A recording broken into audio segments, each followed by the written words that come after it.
अस्सलामुअलैकुम नाज़रीन, कैसे हैं आप? ठीक ठाक हैं। मैं हूं इब्राहिम पीरज़ादा और नाज़रीन 8 फरवरी को इलेक्शंस होते हैं, फिर उसके बाद नोटिफिकेशंस जो कामयाबी के हैं वो जारी होने का सिलसिला शुरू होता है। फिर उसके बाद शिकायत जाती हैं हाई कोर्ट इलेक्शन कमीशन में, जहां पर समातों का सिलसिला शुरू हो जाता है। तो दूसरी जानिब जो पार्टी के बड़े हैं वो मुख्तलिफ पार्टियों के बड़े आपस में सर जोड़ कर बैठ जाते हैं और हुकूमत साजी के ऊपर, हुकूमती ढांचे के ऊपर एक दूसरे से मुज़ाकरात शुरू करते हैं। और इन मुज़ाकरात के अंदर आज पीपल्स पार्टी और नून लीग का दूसरा दौर शुरू हुआ है। तो दूसरी जानिब पीटीआई, जिनके आज़ाद उम्मीदवार, आज़ाद हैसियत से हमायत याफ्ता उम्मीदवार मैदान में उतरे थे, उन्होंने अपने नामजद वज़ीर आला और नामजद वज़ीर आज़म का ऐलान कर दिया है। और इस हवाले से किस तरह से हुकूमत तश्कील दी जाएगी, पाकिस्तानी सियासत के ऊपर इस वक्त क्या कुछ हो रहा है, क्या असरात मुरतब हो रहे हैं, इस पर बात करने के लिए ब्यूरो चीफ इस्लामाबाद मियां शाहिद मौजूद हैं और साथ ही साथ ब्यूरो चीफ पेशावर काशिफुद्दीन सैयद हमारे साथ मौजूद है। सबसे पहले रुख करेंगे पेशावर की जानिब, जहां पर काशिफुद्दीन हमारे साथ मौजूद है। काशिफुद्दीन, एक अहम सूबा है पाकिस्तान की दिफाई लिहाज से, मुआशी लिहाज से, खैबर पख्तूनख्वा, और पाकिस्तान की अगर दिफाई के साथ साथ खारिजा के हवाले से बात की जाए तो बहुत इंपॉर्टेंट सूबा है। उनके वजीर आला को भी नामजद कर दिया गया, अली अमीन गंडापुर का नाम सामने आया है। दूसरी जानिब उनके वारंट गिरफ्तारी भी जारी कर दिए गए हैं, आज जायदाद भी खुर्की हुई है। तो बताइएगा ये सूरत हाल जा किस तरफ रही है, पीटीआई के पास ऑप्शंस क्या क्या है हुकूमत की तश्कील के हवाले से? जी बिल्कुल इब्राहिम, दुरुस्त कहा आपने कि खैबर पख्तूनख्वा एक अहम सूबा है और इस सूबे की हुकूमत, इस सूबे के वज़ीर आला, उनकी भी अहमियत है। और फिर जब हम अफ़गान बॉर्डर के साथ बात करते हैं, चाइना बॉर्डर के साथ बात करते हैं, तो ज़ाहिर है कि यहाँ की अहमियत बढ़ जाती है।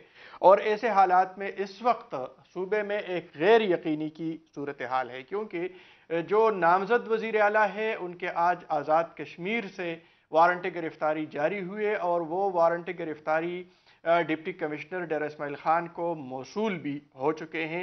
अब मालूम नहीं किसी भी वक्त आया गिरफ्तारी भी हो सकती है। लेकिन कल खैबर पख्तूनख्वा के निगरान वज़ीर आला जस्टिस रिटायर्ड सैयद अरशद हुसैन शाह अली अमीन गंडापुर के वालिद मोहतरम की वफ़ात पर फातिहा ख्वानी के लिए गए। वहाँ पर मुलाकात हुई, वहाँ पर पूरी सरकारी मशीनरी भी मौजूद थी, पुलिस हुक्काम भी मौजूद थे। तो ये एक गैर यकीनी की सूरत हाल है, एक अबहम है जो दूर नहीं हो रहा और वक्त के साथ साथ सूरत हाल मज़ीद गंभीर होती जा रही है। अगर हम देख लें तो एक तो 2 रोज़ से खैबर पख्तूनख्वा और बिलखुसूस सूबाई दारुल हुकूमत पेशावर मफलूज है। यहाँ पर एहतजाज हो रहा है।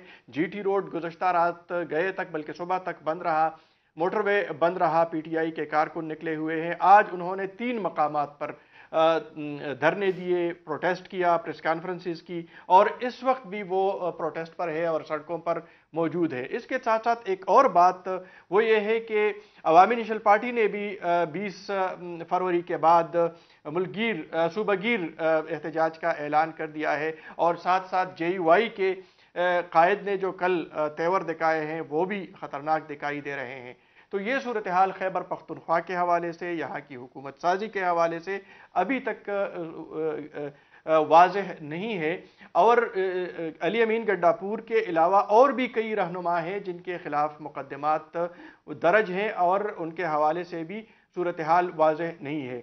तो ये एक ऐसी सूरत हाल है जो जिसने खैबर पख्तूनख्वा के अवाम को परेशान कर दिया है। और एक और परेशानी वो ये है कि गुज़श्ता कई दौरे हुकूमत के दौरान, यानी कई अदवार के दौरान, जो देखा गया खैबर पख्तूनख्वा के जो हुकूक हैं, यहाँ के जो वसाइल है, बिजली के नेट हाइडल प्रॉफिट के हवाले से और कबायली अजला के लिए मुख्तस रकम के हवाले से और सूबे के हुकूक के हवाले से, यही देखने में आता है कि वफाक में हुकूमत सूबे का हक देने के लिए तैयार नहीं होता। तो यहाँ की जो सनत है वो बैठ गई है। सनतकार यहाँ से अपनी मशीनरी भी मुंतकिल करते जा रहे हैं। यहाँ पर सरमायाकारी के लिए कोई तैयार नहीं है। ये सूबा दहशतगर्दी का मुतासिर रहा है, ये सूबा सैलाब से मुतासिर रहा है, ये सूबा जलजले से मुतासिर रहा है। और इस वक्त भी यहाँ पर सिक्योरिटी की सूरत हाल वो ठीक नहीं है। और हम देख रहे हैं कि जो अहम कायदीन है वो इस हवाले से खदशात का इजहार कर रहे हैं। तो मेरे ख्याल में सूरत हाल खैबर पख्तूनख्वा के हवाले से दिल खुशकुन भी नहीं है। और अब यहाँ के लोग ये परेशान है कि एक बार फिर टकराव होगा खैबर पख्तूनख्वा और वफाकी हुकूमत का, और इसमें नुकसान सूबे के अवाम का ही होगा।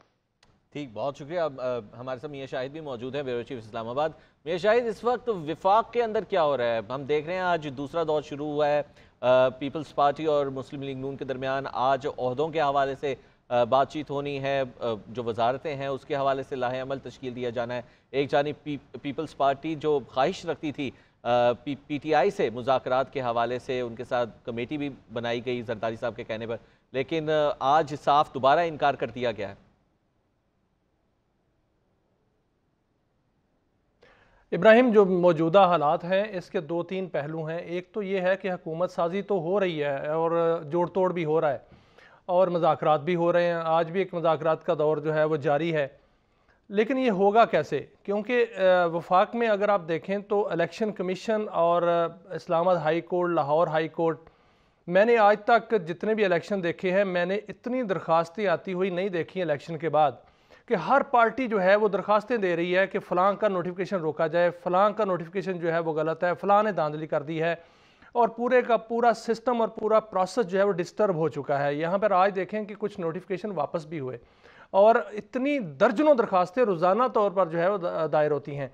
इलेक्शन एक्ट ये कहता है कि 10 रोज़ के अंदर अंदर अपने अखराजात जमा कराएंगे जो कैंडिडेट होंगे, आज़ाद कैंडिडेट जो कामयाब होंगे, और उनका गज़ट नोटिफिकेशन किया जाएगा। ये 10 दिन का जो है वो टाइम है, और 8 तारीख को गुजरे, आज 15 तारीख है। अगर आज से ही 10 दिन कर लिए जाएँ तो 25 फरवरी जो है वो बन जाते हैं। 3 दिन होंगे उन कैंडिडेट्स के लिए कि वो किस पार्टी को ज्वाइन करते हैं। तो ये फरवरी का महीना तो गुजर गया, इजलास नहीं बुलाया जाएगा। अगर मार्च में इजलास बुलाया जाता है तो आगे बड़े बड़े ओहदे हैं जिनको तब्दील होना है, जिसमें सदर ममलकत का ओहदा है, सेनेट के इलेक्शन आ रहे हैं, असम्बली जो है वो बननी है, इलेक्टोरल कॉलेज बनना है।